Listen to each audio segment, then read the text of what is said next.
ഇപ്പോൾ നിലകൊള്ളുന്നത് ദുന്യാവാണ്, ഇഹലോകമാണ്. ഇതിന് മുമ്പൊരു ലോകം കഴിഞ്ഞു പോയിട്ടുണ്ട്. അതിന്റെ പേരാണ് ആലമുൽ അർവാഹ്. അതിനിടയിൽ ഒരു ജീവിതമുണ്ട്. ഉമ്മയുടെ ഗർഭാശയത്തിൽ 9 മാസം 10 ദിവസം. ആത്മാക്കളുടെ ലോകം. നമ്മൾ ഇന്ന് ഈ കാണുന്ന ശരീരമൊന്നുമില്ലാതെ നമ്മുടെയൊക്കെ ആത്മാക്കൾ, റൂഹുകൾ മാത്രമായി നാം വസിച്ചിട്ടുണ്ട് ആ ലോകത്ത്.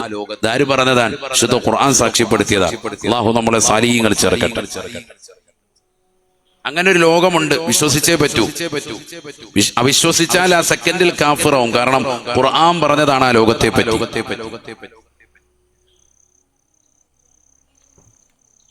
മനുഷ്യന്റെ ശരീരമില്ലാതെ അവന്റെ ആത്മാവ് മാത്രമായി അല്ലാഹു സുബ്ഹാനഹു വ തആല അവന്റെ അടുക്കൽ ഒരുമിച്ച് കൂട്ടി എല്ലാവരുടെയും. എന്നിട്ട് അവരോടായി ചില കരാറുകൾ അല്ലാഹു ഇട്ടിട്ടുണ്ട്. ആ ഉടമ്പടികളും കരാറുകളും അനുസരിച്ച് പരിപൂർണമായി ഞാനത് പാലിച്ചുകൊള്ളാം എന്ന് പറഞ്ഞിട്ടുള്ളതാകുന്ന ആളുകൾ, അംഗീകരിച്ചിട്ടുള്ളതാകുന്ന റൂഹുകൾ, അർവാഹുകളാണ് നമ്മുടെ ഓരോരുത്തരുടെയും. പരിശുദ്ധ ദീൻ പുൽകിക്കൊള്ളാം, ഈമാൻ പുൽകിക്കൊള്ളാം, നമസ്കരിച്ചുകൊള്ളാം, ഇബാദത്ത് എടുത്തുകൊള്ളാം, എല്ലാ കാര്യങ്ങളും നമ്മൾ അവിടെ വെച്ച് സമ്മതിച്ചതാണ്. എനിക്കത് ഓർമ്മയില്ലല്ലോ ഉസ്താദേ. ഓർമ്മയില്ല. കാരണം നമ്മുടെ ശരീരമില്ല. എന്ത് മാത്രമേ ഉള്ളൂ? നമ്മുടെ റൂഹ്, അർവാഹുകൾ മാത്രമേ ഉള്ളൂ. 1000 കൊല്ലക്കണക്കിന് വർഷം നമ്മളവിടെ ജീവിച്ചിട്ടുണ്ട് എന്ന് നബി മുഹമ്മദ് മുസ്തഫ. ശരിക്കും ശ്രദ്ധിക്കണേ, നല്ലതുപോലെ ശ്രദ്ധിക്കും.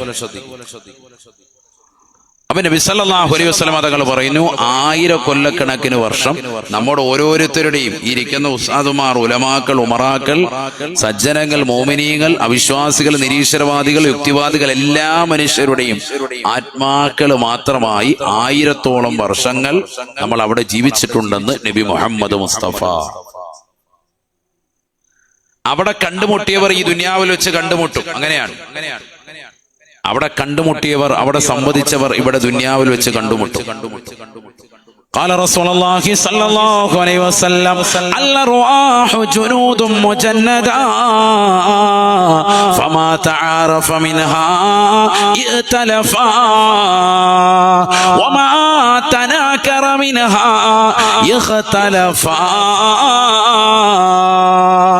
ആത്മാക്കൾ വ്യത്യസ്ത രൂപത്തിലാണ്, ഭാവത്തിലാണ്, വ്യത്യസ്തമാകുന്ന സൈന്യവ്യൂഹങ്ങളുണ്ടെന്ന് നബിയുനാ റസൂലുള്ളാഹി. ഫമാ തആറഫ മിൻഹാ, ആത്മാക്കളുടെ ലോകത്ത് വെച്ചുകൊണ്ട്, ഒന്നാം ഘട്ട ജീവിതത്തിൽ വെച്ചുകൊണ്ട് പരസ്പരം കണ്ടുമുട്ടിയതായ ആളുകൾ ഈ ദുനിയാവിൽ വെച്ചുകൊണ്ട് പരസ്പരം കണ്ടുമുട്ടുകയും സമ്മതിക്കുകയും ചെയ്യുമെന്നും ഹബീബുനാ റസൂലുള്ളാഹി. വമാ തനാകറ മിൻഹാ, ഒന്നാം ഘട്ട ജീവിതമാകുന്ന ആലമുൽ അർവാഹിൽ വെച്ചുകൊണ്ട് പരസ്പരം കണ്ടുമുട്ടാത്തവരാണോ ഈ ദുനിയാവിൽ വെച്ചുകൊണ്ട് ഒരിക്കലും കണ്ടുമുട്ടുകയില്ല. അവരൊരിക്കലും കണ്ടുമുട്ടൂല എന്ന് ഹബീബ് മുഹമ്മദ് മുസ്തഫ. എന്ന് പറഞ്ഞാൽ, ഒറ്റവാക്കിൽ പറഞ്ഞാൽ, നമ്മളൊക്കെ എവിടെ വെച്ച് കണ്ടുമുട്ടിയിട്ടുണ്ട്? നമ്മുടെയൊക്കെ ആത്മാക്കൾ ആലമുൽ അർവാഹിൽ വെച്ച് കണ്ടുമുട്ടിയിട്ടുണ്ട്. അവിടെ കണ്ടുമുട്ടിയവരാണ് ഈ ദുനിയാവിൽ പരസ്പരം കാണുക, രണ്ടാം ലോകത്ത്. അവിടെ കാണാത്ത ഒരൊറ്റ വ്യക്തിയും ഈ ദുനിയാവിൽ നീ കാണുകയേ ഇല്ല, എത്ര കൊതിച്ചാലും. അതാണ് പറഞ്ഞതിന്റെ അർത്ഥം. മനസ്സിലേ? അപ്പൊ അവിടെ വെച്ച് നമ്മുടെ ആത്മാക്കൾ തമ്മിൽ പരസ്പരം പരിചയപ്പെട്ടിട്ടുണ്ട്. അതുകൊണ്ടാണ് ഇപ്പൊ ഇന്നിങ്ങനെ ഒന്ന് കൂടിക്കാഴ്ച പറ്റിയത്. അള്ളാഹു തൗഫീഖ് തരട്ടെ. അവിടെ കാണാത്ത ആളുകളെ ഈ ദുനിയാവിൽ നീ ഒരുപാട് രാജാക്കന്മാരും തമ്പുരാക്കന്മാരും പല രാഷ്ട്രീയ പ്രമുഖരും ഒക്കെ ഉണ്ടാവും. നീ അവിടെ കണ്ടിട്ടില്ല, അതുകൊണ്ടാണ് ഇവിടെ ദുനിയാവിൽ വെച്ച് കാണാൻ പറ്റാത്തത് എന്ന് നീ മനസ്സിലാക്കണം. ഇനി ജീവിതത്തിൽ എപ്പോഴെങ്കിലും കണ്ടുമുട്ടിയാൽ നീ മനസ്സിലാക്കണം, ഇതേപോലെ ഒരു കൂടിക്കാഴ്ച എവിടെയും നടന്നിട്ടുണ്ട്, ആത്മാക്കളുടെ ലോകത്ത് നടന്നിട്ടുണ്ടെന്ന് ഹബീബ് മുഹമ്മദ് മുസ്തഫ. അവിടെ വെച്ച് അല്ലാഹു സുബ്ഹാനഹു വ തആല, ഞാൻ നിങ്ങളുടെ രക്ഷിതാവല്ലേ? അല്ലാഹ് ചോദിച്ചിട്ടുണ്ട്. നമ്മളെല്ലാവരും ബലാ, അതെ അല്ലാഹുവേ, നീയാണ് ഞങ്ങളുടെ സംരക്ഷകൻ, നീയാണ് ഞങ്ങളുടെ സർവാധിപതി, നീയാണ് ഞങ്ങളെ സൃഷ്ടിച്ചവൻ, ഞങ്ങളെ പരിപാലിക്കുന്നവൻ എന്ന് എല്ലാവരും അംഗീകരിച്ചു എന്നും വിശുദ്ധമായ ഖുർആൻ. ഞാനിപ്പോ അതിലേക്ക് പോകുന്നില്ല. ഞാൻ പറഞ്ഞു കൊണ്ടുവന്ന വിഷയം, അങ്ങനെ ഒരു ലോകമുണ്ട്, അത് വിശ്വസിച്ചേ പറ്റൂ. ആ ലോകത്തെ സ്ഥിരപ്പെടുത്തി. അത് വലിയൊരു വിഷയമാണ്, ഒരു സബ്ജക്റ്റാണ്. ആലമുൽ അർവാഹ്, ആത്മാക്കളുടെ ലോകം, അതൊരു സബ്ജക്റ്റ് തന്നെയാണ്, വിശദീകരിക്കേണ്ടതായിട്ടുണ്ട്. അങ്ങനെയുള്ള ഒരു ലോകത്ത് വെച്ചുകൊണ്ട് തന്നെ അള്ളാഹു 1,23,999 അംബിയാ മുർസലീങ്ങളോടും അവരുടെ ആത്മാക്കളോടായി അള്ളാഹു സംവദിച്ചു. മുഹമ്മദ് നബി സല്ലല്ലാഹു അലൈഹി വസല്ലം തങ്ങൾ ഒഴികെയുള്ള മൊത്തത്തിൽ എത്ര പേരാണ് സംസ്കാരവുമായി വന്നിട്ടുള്ളത്, ദീനി ദഅവത്തുമായി വന്നിട്ടുള്ള എത്ര ആളുകളാണ്? 1,24,000 അംബിയാ മുർസലീങ്ങളാണ് ലോകത്തെ ജനങ്ങളിലേക്ക് പ്രബോധന മേഖലയിലേക്ക് വന്നിട്ടുള്ള ആളുകൾ. അതിൽ 313 റസൂലുകൾ. ഈ 1,24,000 നിന്ന് മുത്തുനബി ഒഴിച്ചുള്ള 1,23,999 ആത്മാക്കളെയും കൊണ്ടുവന്ന് നിർത്തി എന്ന് പറഞ്ഞ അമ്പിയാക്കളുടെ മാത്രം. എന്നിട്ട് അവരോട് ചില കരാറ്. മൊത്തത്തിൽ മനുഷ്യരാകുന്ന എല്ലാവരോടും അവരുടെ ആത്മാവിനോട് അള്ളാഹു കരാറിട്ടു. ഞാൻ നിങ്ങളുടെ റബ്ബല്ലേ, അലസ്തു ബി റബ്ബിക്കും, ഞാൻ നിങ്ങളുടെ രക്ഷിതാവല്ലേ എന്ന് ചോദിച്ചു. എല്ലാ ആത്മാക്കളും സമ്മതിച്ചു. ഖാലു ബല, അതെ നീയാണ് ഞങ്ങളുടെ റബ്ബ്, ഞങ്ങൾ അംഗീകരിച്ചു, പൊരുത്തപ്പെട്ടു എന്ന് പറഞ്ഞിട്ടാണ് അള്ളാഹു നമ്മളെ ഈ ദുന്യാവിലേക്ക് ഉമ്മയുടെ ഗർഭാശയത്തിലൂടെ ഈ ബൃഹത്തായ ലോകത്തേക്ക് നമ്മളെ കൊണ്ടുവന്നത്. രണ്ടാമതായി അള്ളാഹു ചില കരാറ് അമ്പിയാക്കളോട് മാത്രമായി നടത്തുന്നത് ഖുർആൻ പറയാണ്. ശരിക്കും മനസ്സിലാക്കണേ. സൂറത്ത് ആലി ഇമ്രാൻ 81-ാമത്തെ ആയത്ത്. ആ കരാറ് പഠിക്കുമ്പോൾ മനസ്സിലാകും മുത്തുനബി ആരാണ് എന്നുള്ളത്, മുത്തുനബിയുടെ പവർ ആരാണെന്നുള്ളത് ഇപ്പൊ മനസ്സിലാക്കി തരാൻ പോവാണ്. ശരിക്കും ശ്രദ്ധിച്ചോ. ബിസ്മില്ലാഹിർ റഹ്മാനിർ റഹീം. وَإِذْ أَخَذَ اللَّهُ مِيثَاقَ النَّبِيِّينَ لَمَا آتَيْتُكُم مِّن كِتَابٍ وَحِكْمَةٍ.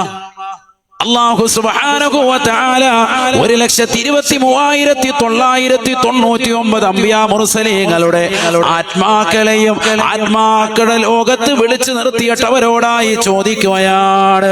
ലമാ ആതൈതുകും മിൻ കിതാബിൻ വ ഹിക്മ, നിങ്ങളെ ഈ ദുനിയാവെന്ന അടുത്ത ഘട്ട ജീവിതത്തിലേക്ക് നിങ്ങളെ കൊണ്ടുവരുകയും നിങ്ങളുടെ കൈവശം പരിശുദ്ധമാക്കപ്പെട്ട ഗ്രന്ഥം നാം നൽകുകയും ചെയ്താൽ, നിങ്ങൾക്ക് എല്ലാവർക്കും നുബുവത്ത് നൽകുകയും ചെയ്താൽ, ലമാ ആതൈതുകും മിൻ കിതാബിൻ വ ഹിക്മ, നിങ്ങൾക്കെല്ലാവർക്കും പരിശുദ്ധമാക്കപ്പെട്ട ഗ്രന്ഥം. ഓരോ പ്രവാചകന്മാർക്കും അള്ളാഹു ഗ്രന്ഥം നൽകിയിട്ടുണ്ട്. 4 വേദഗ്രന്ഥങ്ങൾ മാത്രമല്ല, ആ വേദഗ്രന്ഥങ്ങൾ അനുസരിച്ചുകൊണ്ട് ജീവിക്കാൻ ഉപോത്ബലകമായിട്ടാണ് മറ്റു പ്രവാചകന്മാരെയും അള്ളാഹു അയച്ചിട്ടുള്ളത്. ചരിത്രം വരുമ്പോൾ അങ്ങനെയാണ് മനസ്സിലാകുന്നത്. 100 ഏടുകളും 4 കിതാബുകളും ലോകത്തുള്ള എല്ലാവരിലേക്കും അള്ളാഹു സുബ്ഹാനഹു വ തആല നിയോഗിച്ചിട്ടുള്ളതാണ്. അവസാനമായി നമ്മുടെ ഖുർആൻ വരെ ഇനി കാലാകാലം ലോക ജനതയിലേക്ക് നൽകപ്പെട്ട വിശ്രുത ഗ്രന്ഥമാണ്. അള്ളാഹു അതനുസരിച്ച് ജീവിക്കാൻ തൗഫീഖ് നൽകട്ടെ. അപ്പൊ അല്ലാഹു സുബ്ഹാനഹു വ തആല നിങ്ങൾക്ക് പ്രവാചകത്വം നൽകി നിങ്ങളെ പരിശുദ്ധമാക്കപ്പെട്ട ദീനിൽ ദഅവത്തിന്റെ അഹ്ലുകാരായി പ്രവാചകരായി നിങ്ങളെ നാം നിയോഗിച്ചാൽ, അമ്പിയാക്കളുടെ ആത്മാവിനെ നിർത്തിയിട്ട് ചോദിക്കുക. ഹിക്മത്ത് എന്ന് പറഞ്ഞാൽ നുബുവത്ത് എന്ന അർത്ഥത്തിൽ അല്ലാഹു ഖുർആനിൽ പല ഭാഗങ്ങളിലും ഉപയോഗിച്ചിട്ടുണ്ട്. ബഹുമാനപ്പെട്ടതാകുന്ന ദാവൂദ് നബി അലൈഹിസ്സലാമിന് അല്ലാഹു സുബ്ഹാനഹു വ തആല ഹിക്മത്ത് നൽകി എന്ന് ഖുർആൻ പറയുന്നുണ്ട്. അവിടെ ഹിക്മത്ത് കൊണ്ട് ഉദ്ദേശം ഇമാം ഇബ്നു കസീർ റഹിമഹുല്ലാ അവിടുന്ന് രേഖപ്പെടുത്തുന്നു, അത് നുബുവത്താണ് എന്ന് രേഖപ്പെടുത്തുന്നു. വഅതൈനാഹുൽ മുൽക വൽ ഹിക്മ വഅല്ലമഹു മിമ്മാ യശാ وآتيناه الملك والحكمة وعلمه مما يشاء. അവിടെ ഹിക്മത്ത് കൊണ്ട് ഉദ്ദേശം നുബുവത്താണ് എന്ന് തഫ്സീറിൽ കാണാം, അയിമ്മത്തുകൾ രേഖപ്പെടുത്തിയിട്ടുണ്ട്. അപ്പൊ അപ്പൊ അതുകൊണ്ട് തന്നെ ഇതേ ആയത്തിലും അത് തന്നെയാണ് ഉദ്ദേശം. വഇദാ ഖദല്ലാഹു മീസാഖൻ നബിയ്യൻ, അല്ലാഹു സുബ്ഹാനഹു വ തആല അമ്പിയാക്കളുടെ ആത്മാവിനോട് കരാറെടുത്ത സംഭവം ഒന്ന് ചിന്തിക്കണേ. 1,23,999 അമ്പിയാ മുർസലീങ്ങളുടെ ആത്മാക്കളെ വിളിച്ചു നിർത്തിയിട്ട് അല്ലാഹു അവരോട് കരാറ് ചെയ്യുകയാ. ലമാ ആതീതുകും മിൻ കിതാബിൻ വ ഹിക്മ, നിങ്ങളെ പ്രവാചകരാക്കി നിങ്ങൾക്ക് ഓരോരുത്തർക്കും വേദഗ്രന്ഥം നൽകുകയും നിങ്ങളുടെ അടുക്കലേക്ക് വേദഗ്രന്ഥം നൽകപ്പെടുകയും ചെയ്ത് നിങ്ങൾ ഓരോ ലോകത്തിന്റെ ഭാഗങ്ങളിലേക്ക് പ്രബോധന മേഖലയിൽ നിങ്ങളെ നാം പറഞ്ഞേക്കുകയും ചെയ്തതിന് ശേഷം ثم جاءكم رسول, എന്റെ ഹബീബാകുന്ന മുത്തുനബി മുഹമ്മദ് മുസ്തഫ സല്ലല്ലാഹു അലൈഹി വസല്ലമ തങ്ങൾ ദീനി ദഅവത്തുമായി പ്രവാചകനായി കടന്നു വന്നാൽ ثم جاءكم رسول, പിന്നെ മുഹമ്മദ് നബി കടന്നു വന്നാൽ. റസൂൽ എന്ന പദം മുമ്പോ ശേഷമോ മറ്റു പ്രവാചകരെ കുറിച്ച് പറഞ്ഞിട്ടില്ല എങ്കിൽ ഖുർആനിന്റെ അസ്ൽ ഖായിദയാണ്, അതിന്റെ ഉസൂൽ ഖായിദയാണ്. അത് മുഹമ്മദ് നബി സല്ലല്ലാഹു അലൈഹി വസല്ലം തങ്ങളെ കുറിച്ചാണ് പറയുന്നത്. ഒരുപാട് ആയത്തിൽ അങ്ങനെയുണ്ട്. ലഖദ് ജാഅകും റസൂലും മിൻ അൻഫുസികും അസീസുൻ അലൈഹി മാ അനിത്തും ഹരീസുൻ അലൈക്കും ബിൽ മുഅ്മിനീന റഊഫുർ റഹീം. അവിടെയും റസൂൽ കൊണ്ട് ഉദ്ദേശം ആരെയാണ്? ഹബീബ് മുഹമ്മദ് മുസ്തഫ. ഉറക്കെ പറയുന്ന ഹബീബ് മുഹമ്മദ് മുസ്തഫ. അങ്ങനെ സലാത്തിൽ. അപ്പൊ റസൂൽ കൊണ്ട് ഉദ്ദേശം ആരെയാണ്? ഹബീബ് മുഹമ്മദ് മുസ്തഫ. നിങ്ങൾക്ക് ഓരോരുത്തർക്കും പ്രവാചകത്വം നൽകി, നിങ്ങൾക്ക് വേദഗ്രന്ഥം നൽകി, നിങ്ങൾ ദീനി ദഅവത്തുമായി ജനങ്ങൾക്കിടയിൽ നിലകൊണ്ട് ആളുകളെ വിശുദ്ധമായ ഇസ്ലാമിലേക്ക് ക്ഷണിച്ചുകൊണ്ട് നിലകൊള്ളുമ്പോ ഓരോ പ്രവാചകന്മാരെയും അള്ളാഹു അയക്കുകയാണ്. മൂസാ നബിയോട് അള്ളാഹു കരാർ ചെയ്യുകയാണ്, ഈസാ നബിയോട് അള്ളാഹു കരാർ ചെയ്യുകയാണ്, ദാവൂദ് നബിയോട് അള്ളാഹു കരാർ ചെയ്യുകയാണ്, സുലൈമാൻ നബിയോട് അള്ളാഹു കരാർ ചെയ്യുകയാണ്, ശുഐബ് നബി അലൈഹി സലാമിനോട് അല്ലാഹു കരാർ ചെയ്യുകയാണ്, നൂഹ് നബിയോട് അല്ലാഹു കരാർ ചെയ്യുകയാണ്, യാക്കൂബ് നബിയോട് അല്ലാഹു കരാർ ചെയ്യുകയാണ്, ഇബ്രാഹിം നബി അലൈഹിസ്സലാമിനോടും അല്ലാഹു കരാർ ചെയ്യുകയാണ്. 1,23,999 അംബിയാ മുർസലീങ്ങളോടും അല്ലാഹു കരാർ ചെയ്യുകയാണ്. നിങ്ങൾക്ക് പരിശുദ്ധമായ നുബുവത്ത് നൽകുകയും നിങ്ങളെ പ്രവാചകരായി തിരഞ്ഞെടുക്കുകയും നിങ്ങൾക്ക് വേദഗ്രന്ഥം നൽകുകയും നിങ്ങൾ ജനങ്ങൾക്കിടയിൽ ഓരോരുത്തരും പ്രബോധനം നടത്തിക്കൊണ്ട് നിലകൊള്ളുമ്പോ മൂസാ നബി പ്രബോധനം നടത്തുകയാണ്. അശ്ഹദു അല്ലാ ഇലാഹ ഇല്ലല്ലാഹ് വ അന്ന മൂസാ റസൂലുള്ളാഹ്. ആരാധനക്കർഹൻ അല്ലാഹു അല്ലാതെ മറ്റാരുമില്ല. തീർച്ചയായും മൂസ എന്ന് പറയുന്ന ഞാൻ അല്ലാഹുവിന്റെ റസൂലാണ്, റസൂലാ. ഈസാ നബി പ്രബോധനം നടത്തുകയാണ്. വഅന്ന ഈസാ റസൂലുള്ളാഹ്. ഇബ്രാഹിം നബി പ്രബോധനം നടത്തുകയാണ്. വഅന്ന ഇബ്രാഹിം റസൂലുള്ളാഹ്. ഇങ്ങനെ ഓരോ പ്രവാചകന്മാരും അതത് സമുദായത്തിന്റെ അഖിലുകാരിലേക്ക് പ്രബോധനം നടത്തി നിലകൊള്ളുമ്പോ ثم جاءكم رسول നിങ്ങൾ നടത്തുന്ന പ്രബോധനം സത്യമാണെന്ന് പറഞ്ഞുകൊണ്ട് തന്നെ എന്റെ ഹബീബാകുന്ന മുഹമ്മദ് നബി നിങ്ങൾ പ്രബോധനം നടത്തുന്നതിന്റെ ഇടയിൽ കടന്നു വന്നാൽ ലതുമിനുന്ന ബിഹി, അല്ലയോ പ്രവാചകന്മാരെ നിങ്ങളുടെ പ്രബോധനം നിർത്തണേ.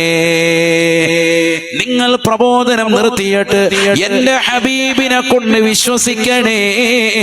ലതുമിനുന്ന ബിഹി, എന്റെ ഹബീബാകുന്ന മുഹമ്മദിന്റെ പിന്നിൽ അണിനിരക്കണേ.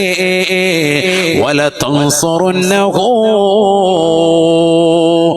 വിശ്വസിച്ചാൽ മാത്രം പോരാ, എന്റെ ഹബീബിനെ കൊണ്ട് വിശ്വസിച്ചാൽ മാത്രം പോരാ, ഇതുവരെ നിങ്ങളെ കൊണ്ട് വിശ്വസിച്ചതായ നിങ്ങളുടെ അനുയായികളെയും അദ്ദേഹത്തിലേക്ക് ചേർത്തുകൊണ്ട് നിലകൊള്ളണേ. വല തൻസുറുന്നഹു, അദ്ദേഹത്തിന്റെ ദീനീ പ്രബോധനത്തിൽ സഹായികളായി ഇനിയുള്ള ശിഷ്ടകാല ജീവിതം നിങ്ങൾ വർത്തിക്കുകയും ചെയ്യണേ. ഇതുവരെ മൂസാ റസൂലുള്ളാഹി എന്ന് പറഞ്ഞ മൂസാ നബിയെ ഇനി നിങ്ങൾ പറയേണ്ടത് വഅന്ന മുഹമ്മദൻ അബ്ദുഹു വറസൂലുഹു, ഹബീബായ നബി തങ്ങൾ അല്ലാഹുവിന്റെ റസൂലാണ്, ദൂതനാണ്. ഇനി പറയേണ്ട വചനം അതാണ്. ആ നിലയ്ക്ക് നിങ്ങൾ പ്രവാചകരെ കൊണ്ട് വിശ്വസിക്കണേ, വിശ്വസിക്കണേ. ആ നിലയ്ക്ക് പ്രവാചകർക്ക് സഹായികളായി നിലകൊള്ളണേ.